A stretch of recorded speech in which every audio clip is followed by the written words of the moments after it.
Hello friends, today என்ன பார்க்க போகிறோம்னா ஃப்ரண்ட் கைக்குழி எப்படி எடுக்கிறது, அது நான் எப்படி பழகினேங்கிறது நான் உங்களுக்கு ஷேர் பண்ண போகிறேன். ஸ்டார்டிங்கில் வந்து எனக்கு தெரியாது. ஃப்ரண்ட்டை பேக்கில் எடுத்து விட்டுட்டு பேக்கை ஃப்ரண்ட்டில் ஜாயின் பண்ணி அடிச்சிடுவேன். அப்போ பார்த்தா ப்ளவுஸே வந்து கொலாப்ஸ் ஆயிரும். அதனால இப்படி இந்த மாதிரி எல்லாம் லைனிங் எல்லாம் கொடுத்து அடிச்சுட்டு 2 பக்கமும் இந்த மாதிரி மார்க் பண்ணிக்குவேன். இந்த சைடு தான் வருமா அந்த சைடு தான் வருமான்னு. அதுக்கப்புறம் கையை வந்து தனித்தனியாக எடுத்து மார்க் பண்ணி கைக்குழி எடுத்து அட்டாச் பண்ணிடுவேன். வாங்க ட்ரை பண்ணி பார்ப்போம் எப்படின்னு. ஃபர்ஸ்ட் டைம் இந்த மாதிரி 2 பக்கம் போட்டு மார்க் பண்ணுறோமா, அடுத்த ஸ்டெப் என்ன கண்டுபிடிச்சோன்னா, இந்த ப்ளவுஸோட கை வந்து போட்டோம்னா ஆப்போசிட் வருது. அது ஒரு மெத்தடு. ரெண்டாவது எப்படி மார்க் பண்ணுறேன்னா, இந்த மாதிரி ஒன்றா போட்டு வெட்டுவாங்க. அப்போ பார்க்கும்போது உள் சைடு, அதாவது வெளி சைடு வந்து 2 ஒன்றா இருக்கிற மாதிரி உள்ளே வர மாதிரி 2ஐயும் வச்சுட்டு அப்போ மார்க் பண்ணி அது எடுக்கணும்.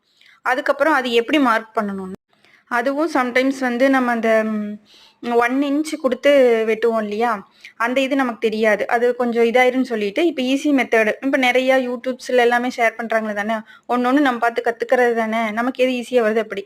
இந்த மாதிரி 1 இன்ச்சுக்கு தையல் அளவுலேருந்து 1 இன்ச் மார்க் பண்ணிக்கணும். அதுலேயே வந்து ஃப்ரண்ட்டில் நம்ம எங்கே எடுக்கிறோமோ அந்த சைடு வந்து மார்க் பண்ணக்கூடாது. ஆப்போசிட் மறுபடியும் திருப்பி போட்டுட்டு அந்த சைடு மார்க் பண்ணும்போது தான் கீழே நம்ம மார்க் பண்ணுவோம். அந்த ஃப்ரண்ட் சைடு வந்து கீழே மார்க் பண்ணுவோம். அதில் ஒரு தையலை போட்டு கட் பண்ணணும். கட் பண்ணிவிட்டு அதுக்கப்புறம் எடுத்து ஜாயின் பண்ணோம்னா ஈஸியாக கை வந்து நல்லா உக்காந்துக்குது. அதில் நல்லா உட்காந்துக்குது, நல்லா வருது, சுருக்கம் எதுவும் வர்றதில்லை. நான் இப்போ இப்படித்தான் தைச்சிட்ருக்கிறேன், எந்த ப்ராப்ளம் இல்லாமல் நல்லா ப்ளவுஸ் வருதுங்க. அவ்வளோதாங்க. நம்ம செய்வதை திருந்த செய்யின்னு சொல்லுவாங்க. ஸ்டார்டிங்கில் கொஞ்சம் கஷ்டமாக தான் இருக்கும். ரெண்டாவது நம்ம செய்யும்போது கரெக்டாக நம்ம செஞ்சு அது மார்க் பண்ணிட்டோம்னா, அவசரப்படாமல் பொறுமையாக செஞ்சோம்னா அது நமக்கு மறுபடியும் ரீஒர்க் வராது. பிரிச்சுக்கிட்டு இருக்கணும். அவ்வளோதாங்க. நீங்களும் ட்ரை பண்ணுங்கள்.